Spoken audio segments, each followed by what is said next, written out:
Hola, muy buenos días. Bienvenidos a la gran sesión de pediatría de la Universidad Libre Seccional Cali, programada para hoy 21 de junio de 2024. El tema a tratar es intoxicaciones en pediatría a cargo de la doctora María Carolina Flores Polo. Ella es residente de primer año de la especialización de pediatría y su tutor es la doctora María del Rosario Rojas Becerra. Ella es médica y cirujana de la Universidad Libre y es especialista en toxicología clínica de la Universidad FUCS. También es docente de posgrado de toxicología clínica y medicina de urgencias en la Universidad Javeriana de Cali. Esperamos que esta gran sesión sea de todo su interés y bienvenidos.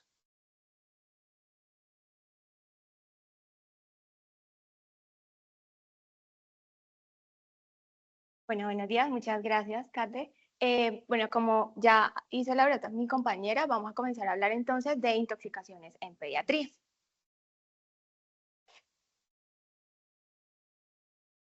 Bueno, comencemos definiendo como intoxicación a cualquier exposición, bien sea por ingestión, tacto o inhalación de una sustancia que puede generar daño en el organismo. De allí la importancia entonces de un examen general rápido, protocolizado, que incluya tanto interrogatorio como exploración física para poder considerarlo dentro de los diagnósticos diferenciales, pues una probable intoxicación.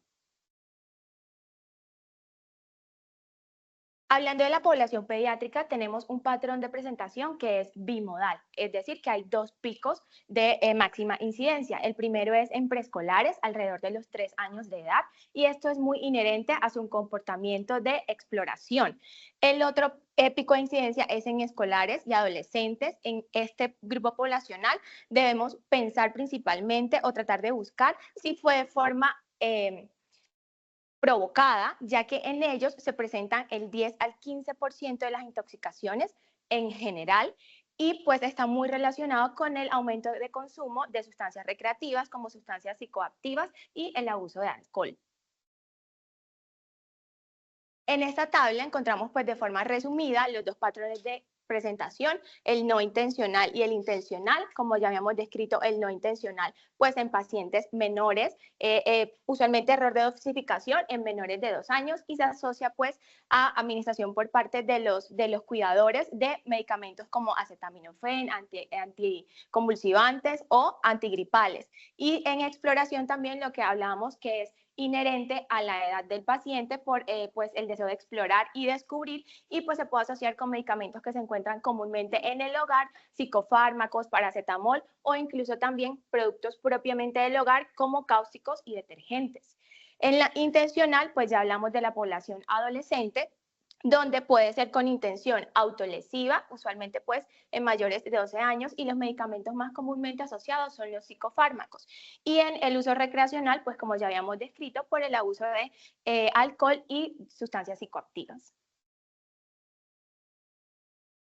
Al hablar de pediatría debemos tener en cuenta algunos escenarios poco frecuentes, como es el maltrato, bien sea por negligencia o por abuso. ¿En qué pacientes debemos sospecharlo? En pacientes donde haya una historia clínica poco consistente, bien sea donde el paciente tenga incapacidad de abrir el envase o de manipular el tóxico por su edad o por alguna condición de discapacidad psicomotora.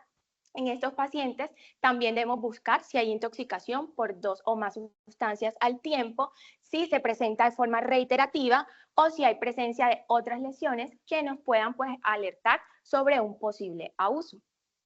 Aquí es importante también tener en cuenta el síndrome de Munchausen, donde cuidadores pueden utilizar tóxicos para simular enfermedades. Otro escenario poco frecuente es la vía tópica y es que en la población pediátrica, por el área de superficie corporal, ellos tienen mucho más riesgo de presentar una toxicidad sistémica secundaria y está muy comúnmente asociado pues con digamos, el manejo por parte de chamanes o curanderos y pues acá en el Pacífico, en el suroccidente colombiano, esto es algo que se presenta de forma muy frecuente y siempre debemos indagar en los padres ya que ellos tienden a tener una percepción de inocuidad de este tipo de acciones, entonces toca indagar y preguntar para buscar esta posible causa también. En cuanto a la epidemiología, tenemos que representa 8.7 a 0.8, perdón, a 1.7 del total de las visitas al servicio de urgencias. 15 al 20% de los que consultan van a presentar un manejo intrahospitalario, de ellos un 0.5 a 1.5 van a ingresar a unidades de cuidado intensivo, teniendo una tasa de mortalidad que es menor al 0.5%, que realmente es baja cuando se compara en la población general y más comúnmente se ha asociado a la mortalidad, no inherente al tóxico, sino a complicaciones respecto al manejo, a retraso en la remisión del paciente, a un manejo inadecuado de la hidratación endovenosa o a no asegurar adecuadamente la vía aérea. Cuando hablamos entonces de los dos patrones de presentación, accidental y voluntaria, la accidental se presenta muchísimo más frecuente, en un 80%, el rango etario pues que ya habíamos mencionado, usualmente la presentación tiende a ser leve, se presenta en el domicilio, en casa, y pues son los padres o cuidadores quienes acuden con el menor al servicio de urgencias. Cuando la ingesta es voluntaria, aquí pues debemos tener en cuenta la población adolescente, como ya lo habíamos mencionado, pero usualmente, a pesar que es menos frecuente que la accidental, la presentación de esta tiende a ser muchísimo más grave por la dosificación administrada y que comúnmente pueden utilizar más de un medicamento. Entonces el manejo tiende a ser muchísimo más complejo.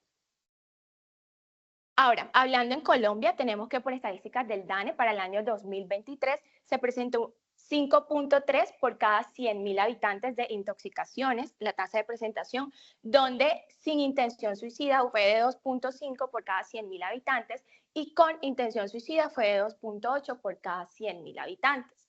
Ahora, cuando pasamos el patrón de presentación de acuerdo a rango etario, pues nos vamos a enfocar en las tres primeras columnas, que son las que representan pues la población pediátrica. Encontramos que se correlaciona con ese patrón de presentación bimodal. El máximo pico se presenta en la primera infancia con una tasa de 5.5 por cada 100.000 habitantes y el segundo se presenta en los adolescentes, duplicando incluso la presentación en los preescolares. Ahora, ¿qué pasa en Cali? El DANE pues registra estadísticas a pesar que las intoxicaciones tenemos que llenar fichas de notificación. Las estadísticas que registra el DANE no se diferencian por ciudad, llevan un registro nacional, pero es común que encontremos en las noticias de la ciudad intoxicaciones en colegios, en menores de edad, intoxicaciones químicas e intoxicaciones por medicamentos psiquiátricos. Ahora, entonces, ¿cómo vamos a abordar un paciente intoxicado? Primero, ¿en quién debo sospechar la intoxicación? Pacientes que presenten un evento clínico súbito, que presenten un compromiso multisistémico sin alguna causa aparente, que presenten alteración del estado de conciencia en un paciente que previamente era sano, que presenten pues historias de trastornos psiquiátricos, ya que esto representa un factor de riesgo, pacientes que debuten con un síndrome convulsivo de novo, pacientes que presenten cuadros gastrointestinales súbitos o pacientes que no haya concordancia entre la historia clínica y los hallazgos que yo encuentro en la exploración física.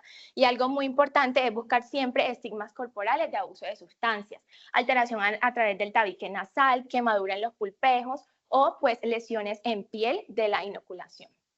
Ahora, datos por determinar. 1, ¿cuál fue la sustancia implicada? 2, la vía de exposición. La causa de intoxicación, pues ya vimos que si es voluntaria o incidental, pues varía la gravedad. Tiempo transcurrido desde el contacto con el tóxico hasta que yo tengo el paciente en el servicio de urgencias, porque aquí va a depender mucho el abordaje que voy a iniciar. ¿Qué medidas realizaron en casa previamente? ¿Qué síntomas presenta? Antecedentes personales del paciente para determinar factores de riesgo y pues ya en la valoración clínica determinar signos vitales y un examen físico completo. Ahora, acá vamos a encontrar una lista de medicamentos que fue publicada en España, donde se determinan los medicamentos más comúnmente asociados a intoxicaciones graves y muertes en niños menores de 2 años. Y vamos a encontrar resaltados medicamentos que utilizamos muy comúnmente en la población pediátrica: paracetamol, antihistamínicos, antiepilépticos, incluso medicamentos como hierro y de uso tópico, permetrina. Existen unas sustancias que se consideran altamente tóxicas a pequeñas dosis. Estas se conocen como one pill killers y representa que un comprimido de estos medicamentos que vemos acá va a resultar en una dosis letal para un niño de 10 kilogramos. y encontramos medicamentos que se utilizan comúnmente para tratar enfermedades, digamos, crónicas en adultos aquí en Colombia, incluso también en niños. Entonces son medicamentos que podemos encontrar muy fácilmente en los hogares de Colombia. También vamos a encontrar los Tooth Repeat Killers, que son medicamentos que 2 o 3 comprimidos van a representar una dosis letal para niños de 10 kilogramos. Nuevamente encontramos medicamentos como difenhidramina, amitriptilina, sertralina o nifedipino, que se utilizan también comúnmente en el país. Entonces, ¿cómo yo enfoco a un paciente cuando no identifico cuál es el producto que me está generando la intoxicación? Allí debo recurrir entonces a los hallazgos en el examen físico y es donde aparecen entonces los toxidromes, que son signos o síntomas, manifestaciones clínicas que se asocian a la ingesta de un tóxico. Tenemos principalmente 6 toxidromes, de los cuales 3 son excitatorios y 3 son inhibitorios. Los 3 excitatorios son el adrenérgico, serotoninérgico y anticolinérgico, y los 3 inhibitorios son colinérgico, sedante hipnótico y opioide. Comencemos hablando un poco entonces de cada uno de ellos. Iniciemos hablando con el toxidrome adrenérgico. Este se caracteriza porque genera un efecto simpático-mimético por acción o aumento de las catecolaminas en el espacio sináptico. El efecto que genera el tóxico es aumento de la liberación de catecolaminas e inhibe la recaptación. Quedan más catecolaminas en el espacio sináptico, se genera hipersensibilidad de los receptores postsinápticos y pues me va a generar efectos como activación del sistema nervioso simpático. De acuerdo a los receptores que active, pues así vamos a tener diversas manifestaciones. Si activamos receptores alfa, vamos a tener vasoconstricción y a nivel intestinal disminución de la motilidad. Receptores beta, vamos a tener vasodilatación. Beta 1 específicamente vamos a tener a nivel cardíaco, también aumento en contractilidad. Y en beta 2 a nivel pulmonar, broncodilatación. Los tóxicos más comúnmente asociados a este toxidrome son cocaína, anfetamina, efedrina y pseudoefedrina. Ahora, ¿qué manifestaciones clínicas vamos a encontrar en un paciente con un toxidrome adrenérgico? Como vimos, es respuesta del sistema nervioso simpático por acción de catecolaminas. Entonces vamos a tener acciones como de respuesta huida. Vamos a encontrar entonces aumento de la frecuencia cardíaca, aumento de la frecuencia respiratoria, aumento de la temperatura, aumento de la tensión arterial, un estado mental alterado o agitado. Respecto al diámetro pupilar, característicamente en los excitatorios, vamos a encontrar midriasis por la acción de inhibición de la contracción del músculo ciliar del iris. El peristaltismo en este toxidrome no se ve alterado. Recordemos que se genera vasoconstricción periférica, entonces los pacientes van a tener palidez. Otros hallazgos pueden ser temblor y diaforesis. Vamos a ir viendo esta tablita en cada uno de los toxidromes que nos van a resumir las manifestaciones que vamos a encontrar en cada uno de los pacientes. Continuando entonces con el otro, el manejo para el toxidrome adrenérgico y en general para la mayoría de los toxidromes siempre va a ser un enfoque de un manejo con hidratación, líquidos endovenosos, el uso de benzodiazepinas para el manejo pues, de la agitación psicomotora que se presenta y el uso del electrocardiograma está indicado por la asociación con taquicardia que podría generar arritmias. Continuando con los toxidromes, el segundo excitatorio es el serotoninérgico y este se presenta pues, por efecto de la serotonina, que se produce por hidroxilación y descarboxilación del L-triptófano. Se producen en vesículas, que estas vesículas posteriormente van a ser liberadas al espacio sináptico y va a generar la activación de los receptores postsinápticos. Una vez que la serotonina genera la activación de estos receptores, lo que ocurre normalmente es que es captada por el transportador de serotonina y es metabolizada por la monoaminooxidasa. Los medicamentos que se involucran en este toxidrome pueden generar efectos tanto en el aumento de la producción por parte del L-triptófano, aumento en la liberación, disminución de la recaptación o a nivel del metabolismo con inhibir la monoaminoxidasa, la MAO. Entonces, dentro de estos vamos a encontrar inhibidores selectivos de la recaptación de serotonina, medicamentos como fluoxetina o sertralina, analgésicos, anticonvulsivantes muy comúnmente usados en pediatría como ácido valproico y carbamazepina y algunos antieméticos que pues lastimosamente también son muy usados en pediatría como la metoclopramida y el ondansetron. Además, el sistema nervioso periférico produce serotonina principalmente en las células enterocromafines que se encuentran a nivel intestinal. Entonces nos va a generar también manifestaciones gastrointestinales como aumento de la motilidad, contracción uterina y broncoobstrucción. Ahora, las manifestaciones que vamos a encontrar en el síndrome serotoninérgico nuevamente pues van a ser excitatorias, los signos vitales van a estar aumentados, tensión arterial, frecuencia cardíaca, frecuencia respiratoria, temperatura, el estado mental va a ser de agitación, el diámetro pupilar va a estar aumentado, vamos a encontrar midriasis, pero como aquí hay un efecto en las células, por parte de las células heterocromafines a nivel intestinal, vamos a encontrar manifestaciones a nivel gastrointestinal y principalmente presentan diarrea asociada. Las manifestaciones en piel y mucosa van a estar dadas por rubor y otros hallazgos como diaforesis y temblor. El manejo de este toxidrome pues es el retiro del serotoninérgico, nuevamente el manejo de los líquidos endovenosos, el uso de benzodiazepinas para el manejo de la agitación.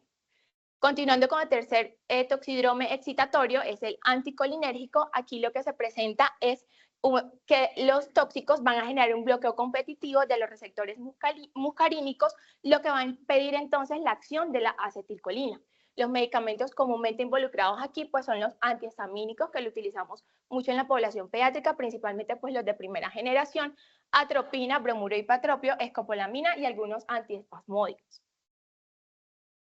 Las manifestaciones entonces van a estar dadas a nivel de signos vitales, tensión arterial aumentada, frecuencia cardíaca aumentada, frecuencia respiratoria aumentada, temperatura aumentada, el estado de conciencia con agitación, diámetro pupilar aumentado con midriasis y acá característicamente hay disminución del peristaltismo, disminución de la motilidad intestinal y además retención urinaria. Es lo que más va a generar diferencia, digamos, entre los tres toxidromes. Los signos vitales van a estar aumentados, pero vamos a encontrar diferencias a nivel gastrointestinal y pues en los hallazgos también en piel. Aquí vamos a encontrar característicamente rubor y piel seca. El manejo de este toxidrome pues es la descontaminación, nuevamente el manejo con líquidos endovenosos, el uso de benzodiazepinas para el manejo del estado mental alterado. Y aquí aparece entonces un antídoto que es la fisiostigmina. Aquí están las dosis en las que se puede utilizar, pero este medicamento no está disponible en el país.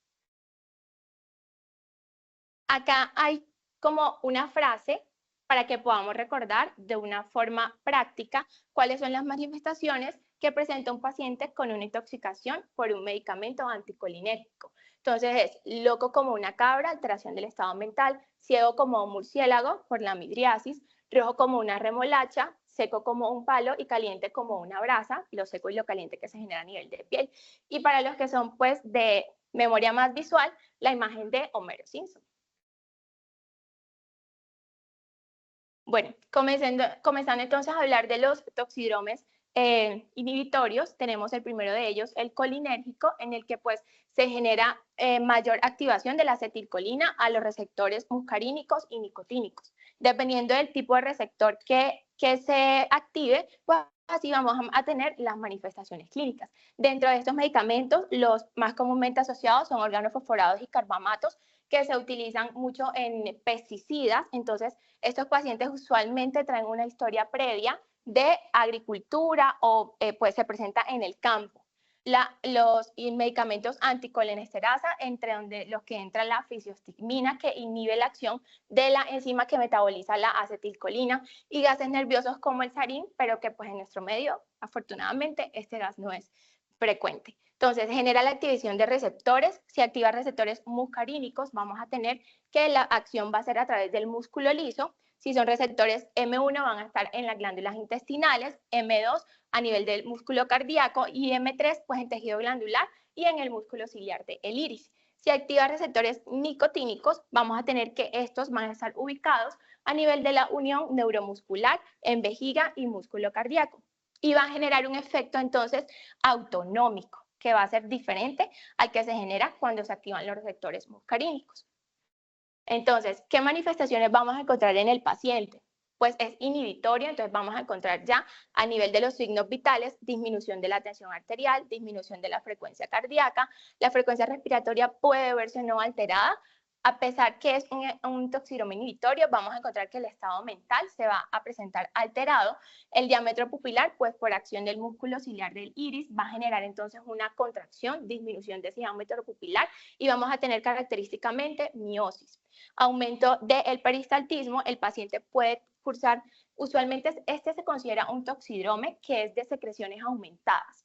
Entonces también, pues comúnmente, como para que lo recordemos mucho más fácil, se le denomina también de llaves abiertas. Vamos a tener cialorrea, broncorrea, vómito, diarrea, incontinencia fecal y urinaria. El efecto nicotínico, cuando se activan los receptores nicotínicos, vamos a tener entonces que va a generar una respuesta autonómica, los efectos que nos genera a nivel de signos vitales va a ser aumentado. Entonces, aumento de la tensión arterial, aumento de la frecuencia cardíaca, frecuencia respiratoria, hipertermia, estado mental alterado, el diámetro pupilar entonces está aumentado, entonces tenemos un paciente característicamente con midriasis y se genera a nivel de piel y mucosas palidez y otros hallazgos pueden ser fasciculaciones. El manejo del toxidrome colinérgico es igualmente como el enfoque de todos los toxidromes, descontaminación, manejo con líquidos endovenosos y utilizar benzodiazepinas para el manejo pues, de la agitación psicomotora. Acá tenemos también un antídoto que es la atropina, que tiene unas indicaciones específicas. Yo lo utilizo en pacientes intoxicados que presenten bradicardia y además de la bradicardia presenten o hipotensión o deterioro neurológico o broncoespasmo.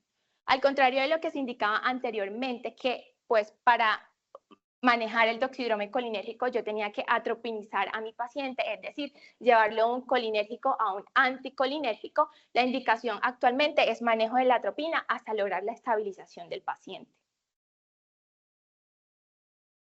El segundo toxidroma inhibitorio es el sedante hipnótico, que aquí vamos a encontrar medicamentos involucrados como etanol, benzodiazepinas, barbitúricos, y lo que se genera es que a nivel de los receptores postsinápticos se abren los canales de cloro, eso genera una hiperpolarización de la célula postsináptica, se genera entonces efecto del GABA, que es un neurotransmisor inhibitorio por excelencia, y vamos a tener entonces clínicamente efectos de sedación.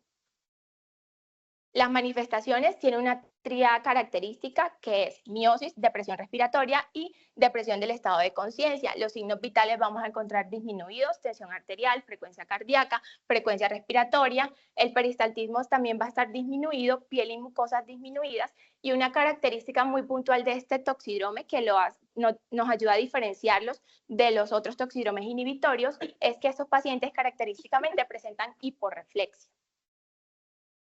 El manejo, estabilizar al paciente, manejo con líquidos endovenosos y acá también tenemos un antídoto que es flumazenil, pero la indicación de este es cuando yo tengo una intoxicación o un toxidrome sedante hipnótico que es puro por benzodiazepinas. Debo estar segura que es puro por benzodiazepinas. Además, pues estas intoxicaciones por benzodiazepinas se consideran que tienen un curso benigno. Usualmente el paciente no llega a coma por la vida media que tiende a ser corta, alrededor de 6 horas.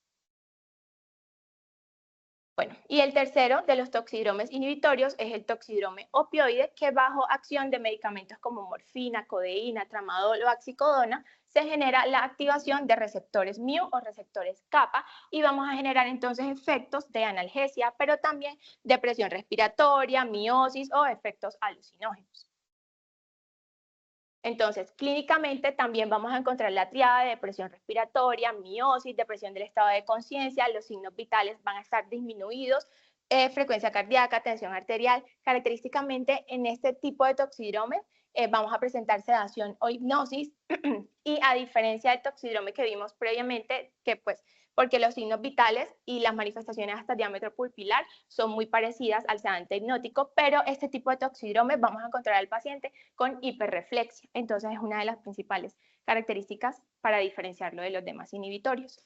El manejo, oxigenar al paciente, hidratación con líquidos endovenosos y el uso de naloxona, pero el uso de naloxona yo la debo utilizar principalmente para revertir depresión respiratoria en el paciente. Ahora, tenemos un caso clínico de una paciente femenina, 2 años de edad, ingresa al servicio de urgencias el día 30, alrededor de las 18 y 24 horas. El motivo de consulta fue que se tomó un frasco de Dolex 7 más. Tenemos enfermedad actual, la madre refiere que ella salió por 5 minutos de casa, había un medicamento, Dolex 7 más, y la niña se tomó el frasco completo. Para ponernos en contexto, un frasco de Dolex 7 más trae 120 mililitros y tiene una presentación diferente a la del acetaminofén de uso comercial, trae una presentación de 250 miligramos en 5 mililitros, lo que quiere decir que exactamente, por cada ml yo voy a tener 50 miligramos. La paciente ingirió entonces un frasco completo de 120, lo que representa que ingirió alrededor de 6.000 miligramos, lo que representa para su peso 11.3 kilos, una dosis de, para ser exactos, 530 miligramos por kilo. Entonces, hablando un poco del acetaminofén, este es un medicamento que es de uso más común por su efecto analgésico y antipirético, se encuentra libremente en farmacias, en distribución comercial, diferente presentación, diferente posología, con diferente, puede venir solo o junto con otros medicamentos como antigripales o antiespasmódicos.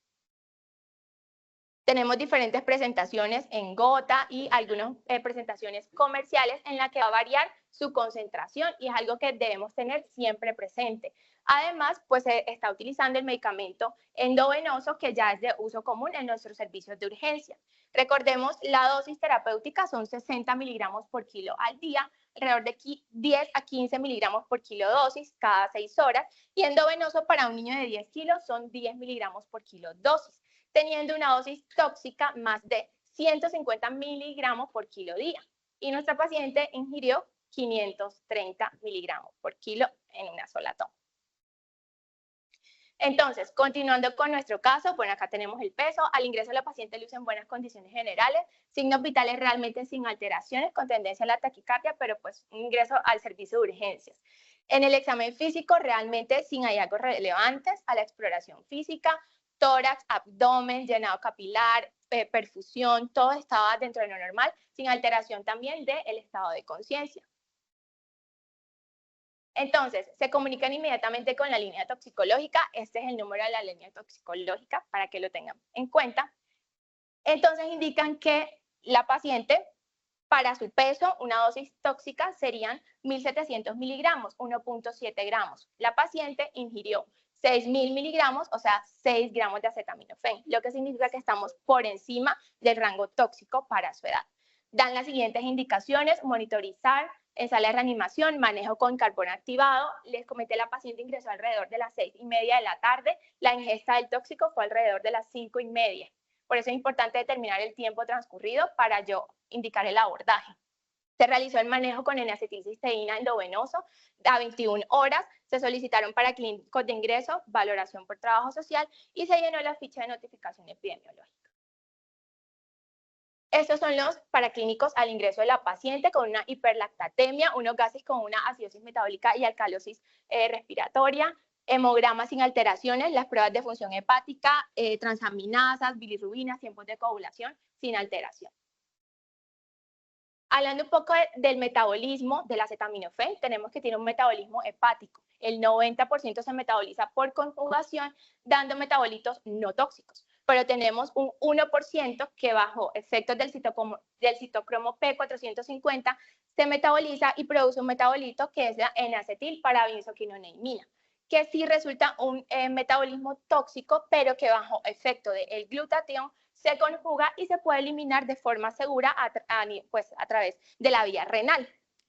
Cuando aumentamos la dosis del medicamento, aumentamos la concentración, pues este efecto, el citocromo P450, también aumenta en esa dosificación que estamos dando de más. Se produce entonces más de este metabolito tóxico y supera la capacidad del glutatión para metabolizarlo. Genera entonces producción de radicales libres de nitrógenos que van a afectar y van a generar necrosis celular y apoptosis celular, generando falla a nivel renal y hepático. La intoxicación por acetaminofén tiene 4 fases y es uno de los mensajes que queremos que se lleven el día de hoy. La primera fase, que es las primeras 24 horas de la ingesta, el paciente puede llegar asintomático o netamente con síntomas gastrointestinales, dolor abdominal, vómito. Posteriormente a esta fase, luego de las 24 a 48 horas, ingresan en una segunda fase donde pueden desaparecer estos síntomas gastrointestinales, el paciente puede continuar totalmente asintomático y nos va a dar una falsa sensación de resolución del cuadro y podemos equivocamente darle egreso al paciente. En esta segunda fase comenzamos a tener alteraciones de las enzimas hepáticas y ya comienza a verse la alteración pues, a nivel hepático. Alrededor de las 48 a 96 horas, es decir, alrededor de los 4 días, luego del segundo al cuarto día, es la fase más crítica de la intoxicación por acetaminofén. Entonces, estos pacientes nosotros debemos observarlos al menos 4 días. Aquí, en esta fase 3, comienza a haber entonces insuficiencia hepática, coagulopatías, encefalopatías, oliguria o pancreatitis. Y a partir del cuarto día puede progresar, bien sea a resolución o llevar al paciente a una falla multiorgánica irreversible y posteriormente a un coma. Entonces, ¿cómo abordo yo a un paciente que me ingresa con intoxicación por acetaminofén? Depende el momento desde la ingesta del tóxico hasta el ingreso al servicio de urgencias, cuánto tiempo haya transcurrido. Lo que indica la guía colombiana y pues la guía en general de toxicología es que yo utilizo el carbón activado para disminuir la absorción cuando no han pasado más de 2 horas entre la ingesta del tóxico y el ingreso del paciente al servicio de urgencias. Pues se recomienda tomar niveles de paracetamol cuando pues tengo menos de 4 horas de la ingesta, aunque lamentablemente estos niveles de paracetamol no están disponibles en todos los servicios de urgencias de nuestro país. Esto se hace pues con el fin de llenar un normograma que nos pues daría, de acuerdo al tiempo de evolución y la concentración sérica, el rango de toxicidad del paciente. Cuando han pasado de 4 a 24 horas luego de la ingesta, también se indica tomar los niveles, bioquímica sanguínea, y en algo que concuerda también la guía colombiana, es que yo debo iniciar manejo con N-acetilcisteína si no han pasado 8 horas desde la ingesta del medicamento. Pero también aclaran, si han pasado más de 8 horas, igual debo comenzar manejo con N-acetilcisteína, que es pues lo que está acá especificado, más de 48 horas, con la historia clínica, con los hallazgos de intoxicación, con la dosis previa administrada. Por eso es importante que tengamos en cuenta qué dosificación ingirió para poder determinar si fue dosis tóxica o no. Inicio entonces manejo con N-acetilcisteína. Ahora, la N-acetilcisteína la tenemos disponible por vía oral y por vía endovenosa. El manejo por vía oral, damos una dosis inicial de 140 miligramos por kilo y continuamos dando 70 miligramos por kilo cada 4 horas durante 17 dosis. Es decir, que el paciente tiene que ingerir aproximadamente 18 veces el medicamento, 18 tomas del medicamento, pero además este medicamento por vía oral tiende a generar muchos efectos gastrointestinales, dolor abdominal, vómito, náusea, entonces nos va a disminuir la adherencia de nuestros pacientes, sobre todo que estamos manejando población pediátrica. Entonces está el protocolo de 21 horas endovenoso de N-acetilcisteína, donde vamos a dar vamos a manejar como tres infusiones. La primera infusión va a ser de 150 miligramos por kilo de N-acetilcisteína en un volumen de 3 cc por kilo de dextrosa al 5% y esta infusión va a ser por 1 hora. La segunda infusión va a ser entonces una dosis de 50 miligramos por kilo en un volumen de 7 cc por kilo para un tiempo de 4 horas. Aquí llevamos 5 horas. Y la tercera infusión la vamos a continuar a 100 miligramos por kilo en un volumen de 14 cc por kilo y la vamos a llevar a 16 horas, que representa alrededor de unos 6.5 miligramos por kilo hora. Si en este punto yo termino mis 21 horas, pero el paciente sigue requiriendo manejo con N-acetilcisteína, yo puedo continuar a esta misma dosis de 6.25 miligramos por kilo hora. Eso me lo determina la alteración de la función hepática. Si yo continúo con transaminasas por encima de 1000, debo continuar el manejo con N-acetilcisteína. Continuando con el caso de nuestro paciente, el día posterior al ingreso, el día 31, la paciente continúa en buena apariencia física, sin alteración del estado de conciencia, gasto cardíaco adecuado, perfusión normal, sin alteración de función hepática, sin coagulopatías, continúa ya en la última dosis del manejo con N-acetilcisteína, por lo que se considera entonces el traslado a sala de hospitalización general. Al tercer día del ingreso, el día primero, toman paraclínicos de control, donde tenemos un hemograma normal, ya comienza a haber alteración de la función hepática, ligero aumento de la ACT, y aquí ya la paciente había completado su manejo con N-acetilcisteína, sin embargo, había presentado un ras cutáneo generalizado y tenía 24 horas presentando picos febriles, por lo que solicitaron una PCR que estaba negativa. El día 2 toman un control de paraclínicos, transaminasas pues siguen elevadas, pero no en mayor ascenso respecto al control previo, función renal sigue normal, y por el pico febril pues toman antígenos para dengue teniendo NS1 positivo. En el hemograma ya comenzamos a notar ligera leucopenia. La paciente queda entonces con diagnóstico de una intoxicación por acetaminofén en seguimiento, porque aquí vamos en el tercer día de la ingesta de acetaminofén. Recordemos, todavía no hemos pasado de esa fase crítica. Y pues además un dengue sin signos de alarma en etapa febril, siendo día 4 de la enfermedad. Este fue el último día que la paciente hizo fiebre, el 2. Continuando entonces al día 3, que ya sería desde la ingesta del acetaminofén, cuarto día, pruebas de función hepática normales, no hubo mayor elevación, pues sin embargo está cursando con una infección por arbovirus y ya sí comenzamos a ver cambios en el hemograma, descenso del recuento plaquetario, aunque realmente nunca hizo trombocitopenia, y sí pues comienza a haber neutropenia. La diuresis la mantiene bien. El día 4 del mes 6, pues descienden aún más los neutrófilos, una neutropenia severa, diuresis la mantiene bien, la paciente mantiene asintomática hasta el momento. Día 5, continuamos prueba de función renal, función hepática sin alteraciones, descenso de los neutrófilos, neutropenia, una diuresis bien, la paciente estaba recibiendo el manejo según el protocolo de la OMS para dengue, y ya aquí realmente habíamos pasado esa fase crítica de la intoxicación por acetaminofén. Se encontraba en el seguimiento, era pues por su infección por arbovirus y por los cambios en el hemograma. El día 6, pues las plaquetas se mantuvieron normales, como les comenté, nunca hizo trombocitopenia, los neutrófilos comienzan a ascender, la paciente pues siempre mantuvo su diuresis bien. Recordemos que al inicio le habían pedido valoración por trabajo social, ellos consideran que fue una situación incidental, sin intención de daño, sin embargo, sí hubo descuido por parte del cuidador, por lo que van a realizar un seguimiento de forma ambulatoria. Ya con esto, entonces, la paciente se le da egreso el día 6. Entonces, ¿cómo vamos a abordar un paciente que nos ingresa al servicio de urgencias intoxicado? Tenemos estos 5 puntos. El primero de ellos es la evaluación sistemática del paciente, 2, la estabilización, 3, disminuir la absorción, 4, acelerar la eliminación, y 5, el antídoto, si hay antídoto para el tóxico ingerido. Entonces, lo primero es estabilizar al paciente, triángulo de evaluación pediátrica, aproximación inicial para determinar el estado fisiopatológico y tomar las medidas correctivas desde el ingreso.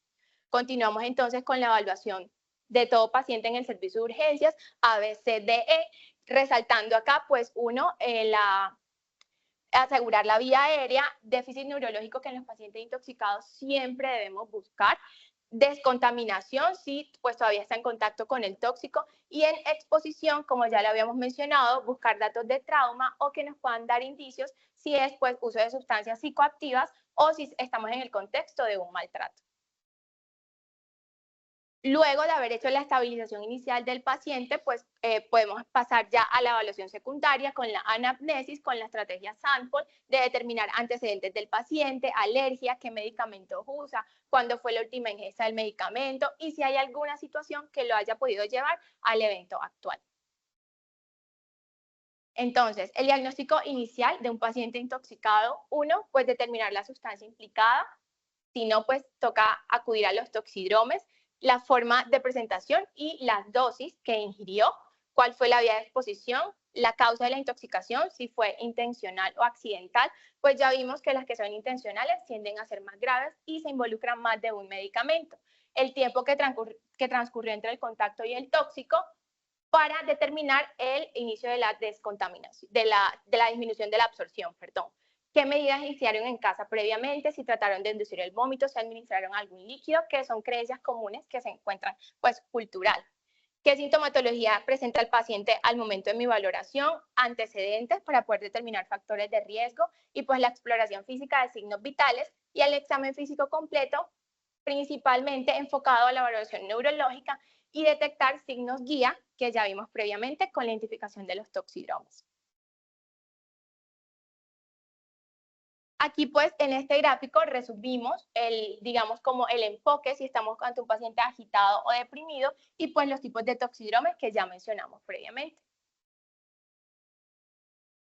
Y en esta tablita resumimos lo que habíamos descrito previamente de cada uno de los toxidromes. Están los 3 excitatorios y los 3 inhibitorios con los hallazgos a nivel de los signos vitales y los hallazgos muy puntuales a nivel del examen físico que ya los hemos mencionado previamente. El tercer paso en el manejo es realizar la descontaminación gastrointestinal. Lo primero que debo hacer es identificar si el paciente realmente presenta una intoxicación por sustancia recuperable y la indicación es que no hayan transcurrido más de 2 horas desde la ingesta hasta el manejo. Y determinar en el paciente que no haya riesgo de broncoaspiración, es decir, que el paciente esté consciente o que ya yo haya protegido la vía aérea.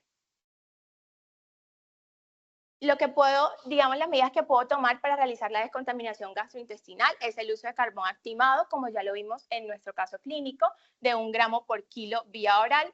Y hay algunas sustancias que no son absorbibles y en las que no está indicada el uso de carbón activado, como pesticidas, hidrocarburos, ácidos o álcalis, hierro, algunos metales, litio y solvente. Otra medida como el lavado gástrico, pero que realmente no se utiliza y no tiene indicación, no es recomendado por la Academia Americana de Toxicología, ni por la Sociedad Europea de Toxicología. Y aquí en Colombia, cuando llamamos a la línea toxicológica, pues ellos tampoco nos indican la realización del lavado gástrico. Y tenemos el lavado intestinal, que lo podemos utilizar cuando haya intoxicación grave por sustancias que no sean absorbibles por carbón activado o cuando sean sustancias de liberación retardada. Y pues lo que les comentaba de la Academia Americana de Toxicología y la Sociedad Europea de Toxicología respecto a la realización del lavado gástrico, que lo que debe usar es carbón activado y dar medidas de soporte y no realizar lavado gástrico. Ahora, en cuanto a la descontaminación cutánea y ocular, pues en la ocular aplicar bastante agua durante 15 minutos y en la cutánea, si tenemos un químico con toxicidad sistémica, pues hacer lavado con abundante agua y jabón.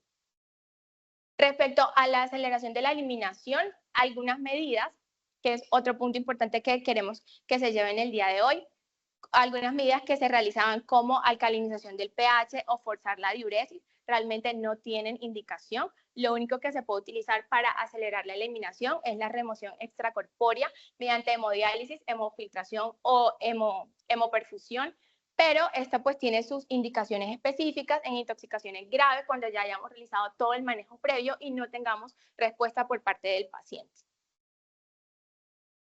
Exámenes complementarios que debemos utilizar, pues gases, toma de función renal, función hepática, electrocardiograma como ya vimos, toma de tiempos de coagulación, tóxicos en orina, dependiendo pues la edad de nuestro paciente, pruebas de embarazo, o toma de imágenes principalmente para mirar complicaciones. En la ingesta de álcali se puede utilizar para descartar neumomediastina.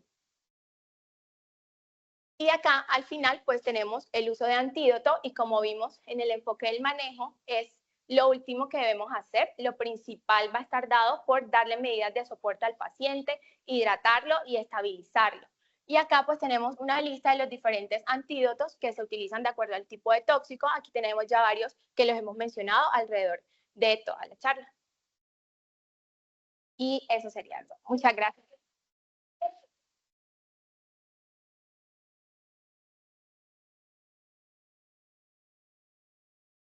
Muchas gracias a la doctora María Carolina por esta excelente, gran sesión que nos ha ofrecido y a la doctora María del Rosario por su tutoría. Doctora, ¿le gustaría realizar algún comentario respecto al tema? Hola, buenos días, espero se encuentren bien. Pues ahí en la parte final, cuando hizo énfasis en la descontaminación gastrointestinal, sí me parece muy importante lo que recalcó porque en nuestro medio es muy frecuente aún seguir viendo que les hacen lavado, más carbón y queda el niño con esa sonda ahí eternamente. Entonces, esa es como la primera recomendación de definitivamente lavado no es la mejor medida de descontaminación. De hecho, en los estudios ahorita han mostrado que su efectividad son los primeros 8 minutos y la verdad, pues ningún paciente llega como en los primeros 8 minutos.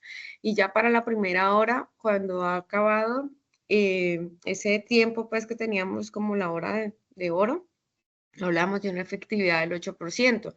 Entonces vemos que es una efectividad casi que nula y por eso prima la opción de utilizar el carbón activado. Y también hago una aclaración acá con el carbón activado y es que en la medida de lo posible el carbón activado debe ser dado para que el niño se lo tome voluntariamente, ¿sí? No colocárselo por sonda.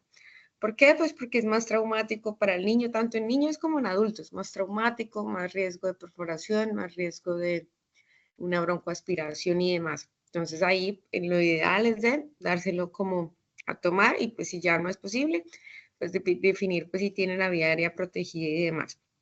Lo otro, definir en qué sustancias no está indicado el carbón activado. Entonces, lo que hablaba pues María de los cáusticos, ningún cáustico tiene indicación para uso de carbón.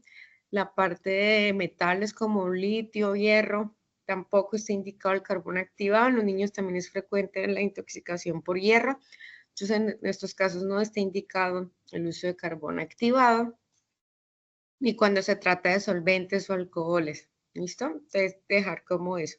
De resto, pues yo felicitar a María, me pareció que estuvo muy completa, estuvo muy bien la charla, los casos de acetaminofén me parecieron convenientes.